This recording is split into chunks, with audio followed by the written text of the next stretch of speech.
కాంగ్రెస్ ప్రభుత్వం తెలంగాణ రాష్ట్రంలో అధికారంలోకి వచ్చినట్లయితే ఖచ్చితంగా బీసీలకు సంబంధించి 23% ఉన్న రిజర్వేషన్ 42% చేస్తామని చెప్పేసి మాట ఇచ్చి మాట నిలుపుకునే ప్రయత్నంలో భాగంగా తెలంగాణ రాష్ట్రంలో కులగన్న చేసే కాదు 2 సార్లు అవకాశం ఇచ్చి ఆన్లైన్లో ఆఫ్లైన్లో అవకాశం ఇచ్చి దాన్ని కేబినెట్ సబ్ కమిటీకి కాన్స్టిట్యూట్ చేసి వాళ్ళు పర్యవేక్షించిన తర్వాత అధికారుల కమిటీ పర్యవేక్షించిన తర్వాత అసెంబ్లీలో బిల్లు పాస్ చేసి గవర్నర్ పంపి గవర్నర్ గారు కేంద్ర హోంశాఖ న్యాయ సలహా కోసం పంపితే తెలంగాణ రాష్ట్రంలో 42% రిజర్వేషన్ ఇంప్లిమెంట్ చేసే ప్రయత్నం కాంగ్రెస్ ప్రభుత్వం చేస్తే ఆనాడు బుట్టంగారి మాధవరెడ్డి రెడ్డి జాగృతి పేరు మీద ఆ రిజర్వేషన్ అడ్డుకునే ప్రయత్నం వారు చేస్తే బీఆర్ఎస్ పార్టీ పెద్ద ఎత్తున కాంగ్రెస్ పార్టీ రేవంత్ రెడ్డి గారే బుట్టంగారి మాధవరెడ్డి వెనక ఉన్నాడు.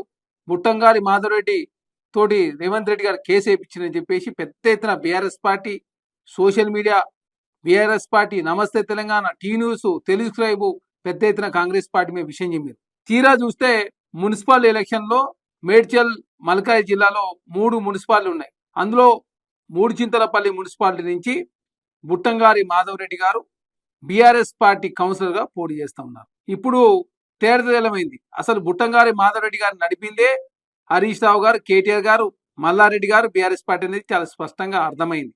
ఆనాడు బీసీల నోటికాడు ముద్దను లాగింది బీఆర్ఎస్ పార్టీ, బుట్టంగారి మాధవరెడ్డి గారు. కానీ దాన్ని కాంగ్రెస్ పార్టీకి ఆపాదించే ప్రయత్నం చేశారు. అదే బుట్టంగారి మాధవరెడ్డి గారు హైకోర్టు సుప్రీంకోర్టు పోకపోయి ఉంటే ఖచ్చితంగా బీసీలకు 42% రిజర్వేషన్ వచ్చేది. ఈరోజు సర్పంచ్లు కావచ్చు, కౌన్సిలర్లు కావచ్చు, ప్రభుత్వమే అధికారికంగా ఇచ్చేది. బుట్టంగారి మాధవరెడ్డి గారు హైకోర్టు సుప్రీంకోర్టు పోవడంతో రాష్ట్ర ప్రభుత్వం ప్రభుత్వ పరంగా ఇవ్వాల్సిన రిజర్వేషన్ ఇస్తూనే 42% రావట్లేదు కాబట్టి పార్టీ పరంగా కూడా 42% నుంచి 60% వరకు కాంగ్రెస్ ప్రభుత్వం బీసీలకు కాంగ్రెస్ పార్టీ తరఫున కూడా టికెట్లు ఇచ్చిన పరిస్థితి. కాబట్టి బీసీలను ఆనాడు బీఆర్ఎస్ ప్రభుత్వంలో 10 సంవత్సరాల కాలం మోసం చేసింది వాళ్ళే.